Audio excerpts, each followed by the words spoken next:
Assalamualaikum warahmatullahi wabarakatuh. Kembali lagi bersama saya, Ayu Rina Agustin. Dalam video kali ini, saya akan membahas tentang pengaruh faktor pada manusia ketika merancang aplikasi, termasuk penglihatan, pendengaran, sentuhan, dan motorik.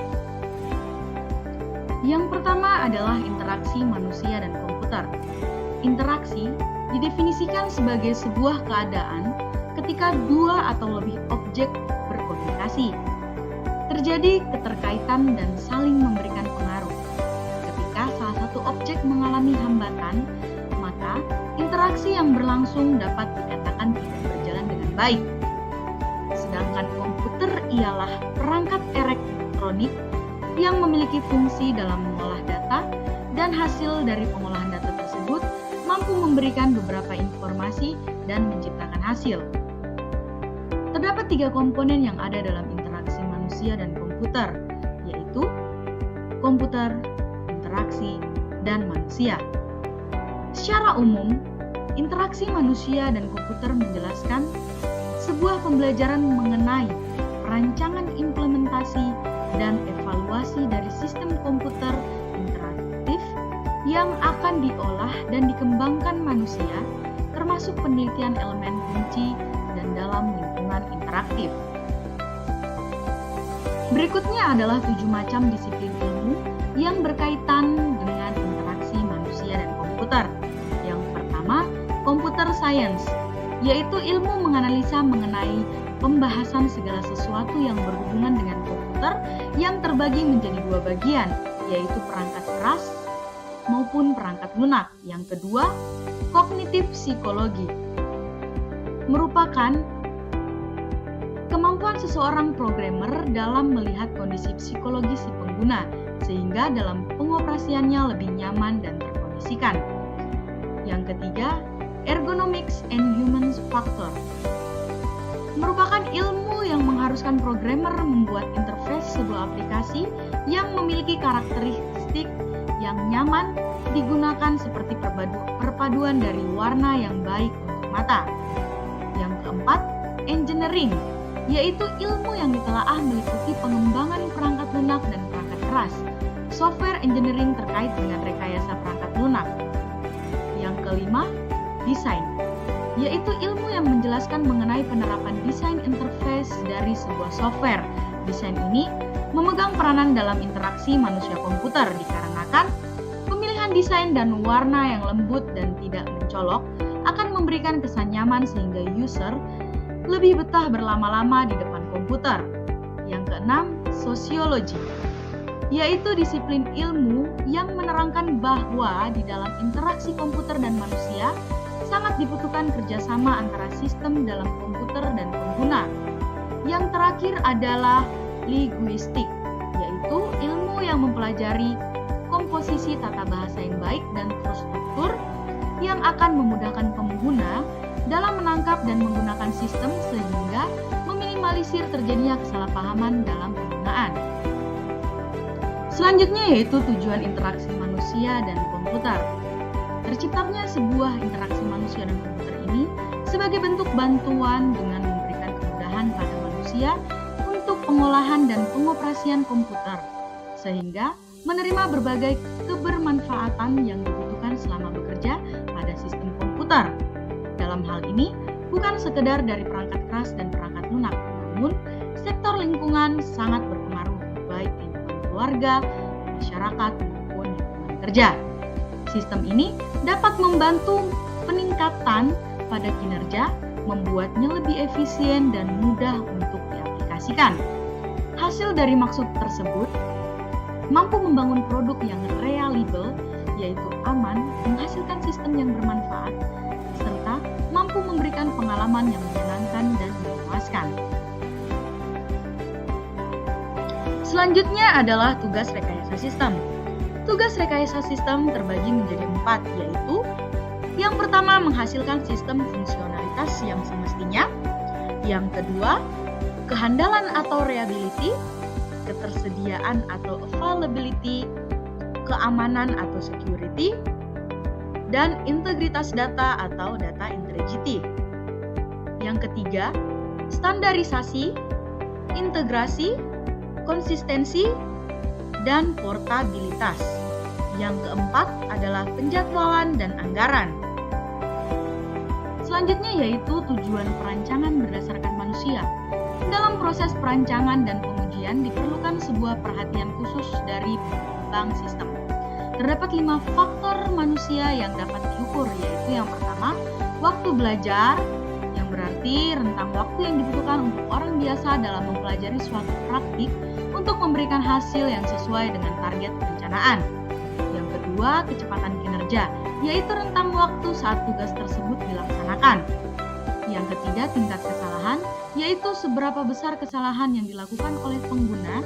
Yang keempat, daya ingat, yaitu cara yang dimiliki pengguna dalam menjaga ilmu yang diterimanya pada rentang waktu yang ditentukan. Dan yang kelima atau yang terakhir adalah kepuasan subjektif, yaitu rasa kepuasan yang diterima pengguna terhadap aspek-aspek yang digunakan. Selanjutnya adalah motivasi bagi faktor manusia dalam perancangan. Aspek kesadaran dan tingginya keinginan menjadi salah satu alasan manusia lebih termotivasi dalam perancangan. Terdapat 4 sumber utama yang mempengaruhi faktor tersebut, yaitu yang pertama adalah sistem yang kritis bagi kehidupan. Contohnya pembangkit listrik dan reaktor nuklir. Yang kedua, pemakaian industri dan komersial. Contohnya pemesanan hotel dan barang, manajemen persediaan. Yang ketiga, aplikasi kantor, rumah, dan hiburan. Contohnya paket pendidikan dan video game. Dan yang terakhir, sistem eksplorasi kreatif dan kerjasama. Selanjutnya adalah komponen sistem komputer. Elemen terpenting dari interaksi manusia-komputer yaitu manusia. Dikarenakan manusia dapat berperan selaku subjek beserta objek. Kegunaan manusia sebagai sistem untuk memproses informasi dan sebagai pengingat dari informasi yang telah diterima, lalu pada akhirnya akan diaplikasikan melalui beberapa tahapan. Dalam pengaplikasian tersebut, dibutuhkan karya dan kemampuan manusia untuk menjelaskan dan mendesain agar berbeda antar individu. Terdapat 3 aspek yang digunakan dalam sistem komputer, yaitu aspek hardware, aspek software, dan aspek brainware. Ketiga aspek tersebut memiliki keterkaitan dan masing-masing memiliki kerjasama yang kuat sehingga mendapatkan hasil yang terbaik. Untuk mempersiapkan suatu program dengan keluaran terbaik, perencana perlu memahami teknik dan sistem komputer serta memahami cara pengolahan informasi yang dilakukan manusia. Dengan tujuan inilah, komputer biasanya dimodelkan. Hal tersebut juga dilakukan pada aspek manusia, maka dari itu, pengerjaan tersebut tidak mudah dikarenakan setiap karakter masing-masing orang memiliki perbedaan yang ditinjau dari sudut pandang manusia yang lebih sulit untuk diprediksi, dengan keadaan perubahan suasana hati yang kurang konsisten jika dibandingkan dengan komputer. Selanjutnya adalah faktor manusia. Yang pertama, penglihatan.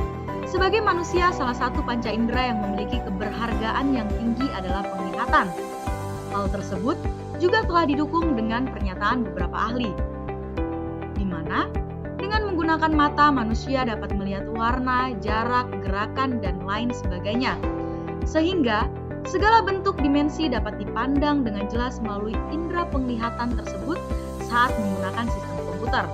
Mata manusia dipaksa untuk memahami bahwa ketika objek 2 dimensi berada di layar 2 dimensi, itu juga harus dipahami sebagai objek 3 dimensi, walaupun tetap dibantu pemakaian beberapa teknik atau cara tertentu.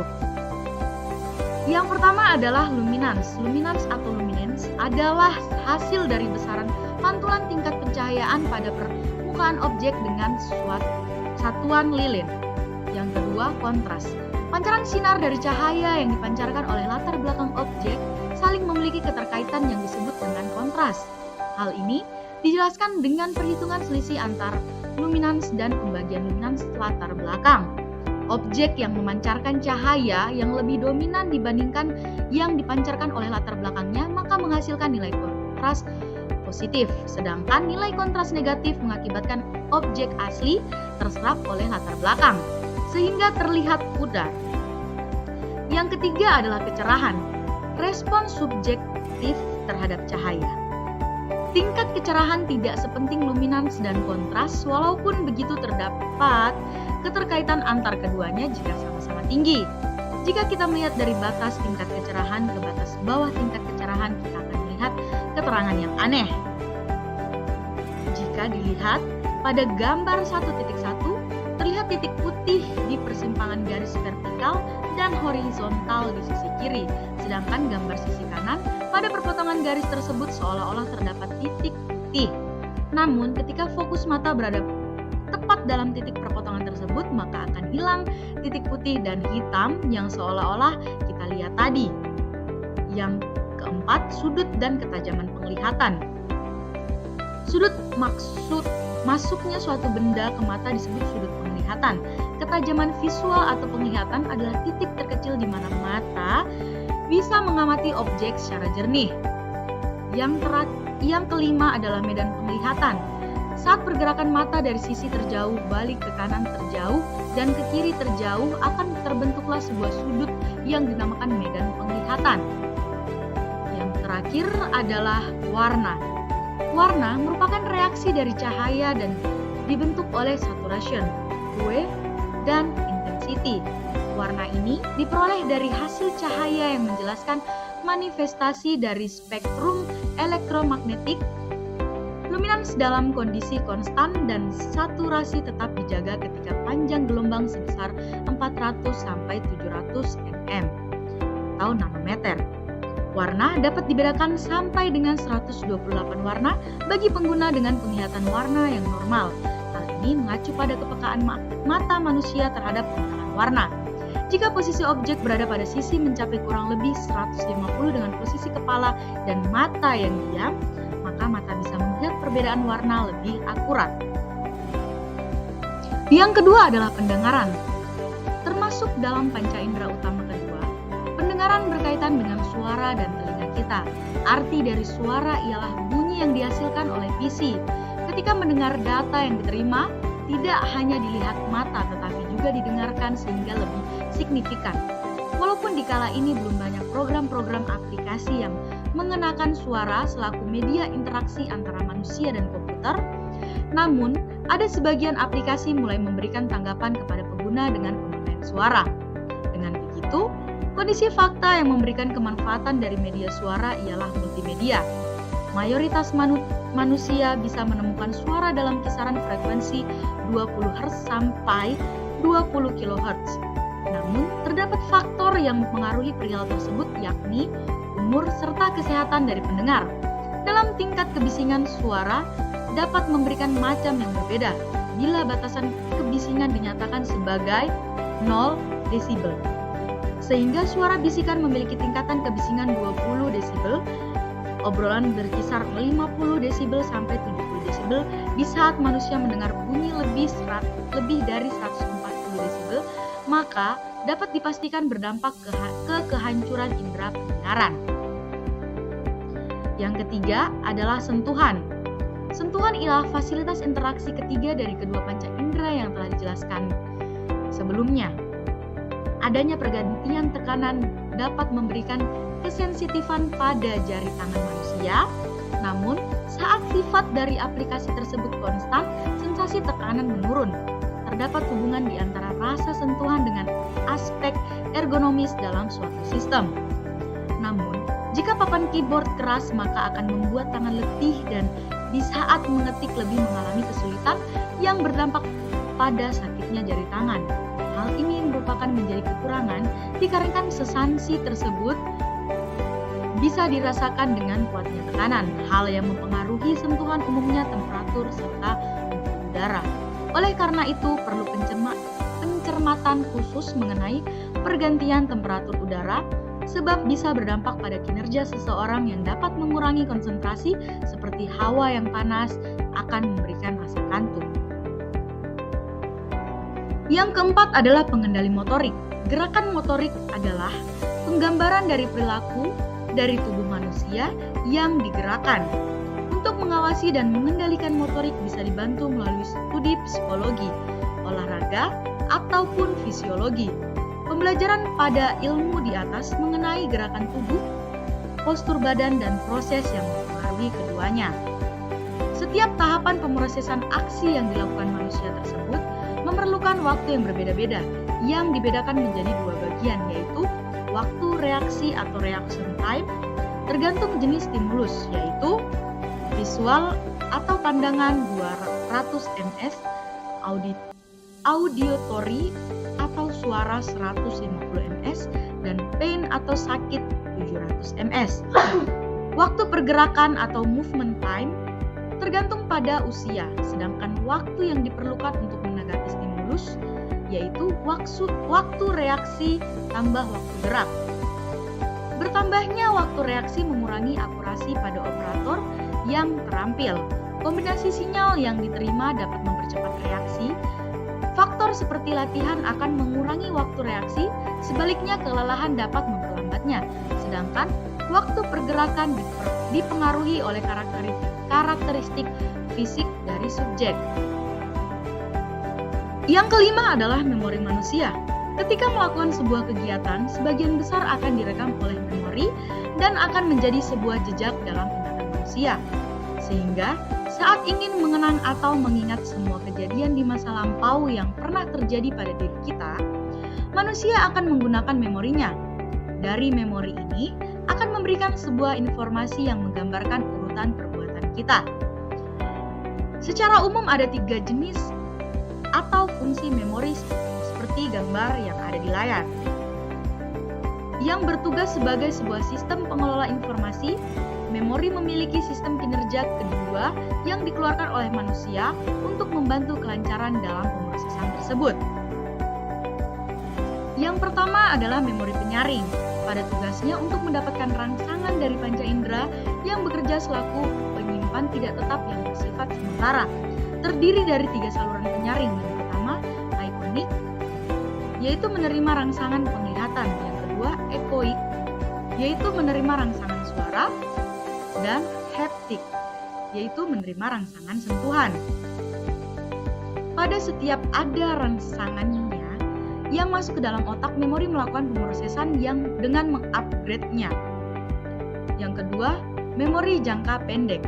Data yang disimpan pada memori ini bersifat sementara yang dibutuhkan pada waktu yang terbatas dan penggunaannya hanya sesaat saja. Seperti contoh yaitu ketika seorang melakukan perhitungan 26 kali 9, bisa saja orang tersebut akan mengalihkan dengan 6 dengan 9 dulu baru kemudian 20 kali 9. Dalam perhitungan yang dilakukan seperti di atas dibutuhkan penyimpanan sesaat dan setelah pengkalian yang kedua dilakukan maka akan mencoba mengingat lagi hasil dari perkalian yang pertama. Yang ketiga adalah memori jangka panjang, tempat di mana informasi dan segala ilmu dapat disimpan dengan rentang waktu yang lama dengan proses penglihatan yang pelan. Terdapat 2 cara yang dapat dilakukan dalam memulihkan ingatan dalam memori jangka panjang, yaitu mengembalikan ingatan dengan urutan dari kejadian, yaitu episodik. Yang kedua, ingatan ini berasal dari fakta dan keterampilan yang terbentuk dari episodik yang disebut dengan sematik. Sekian video penjelasan dari saya, kurang lebihnya mohon dimaafkan. Wabillahi taufik wal hidayah. Wassalamualaikum warahmatullahi wabarakatuh.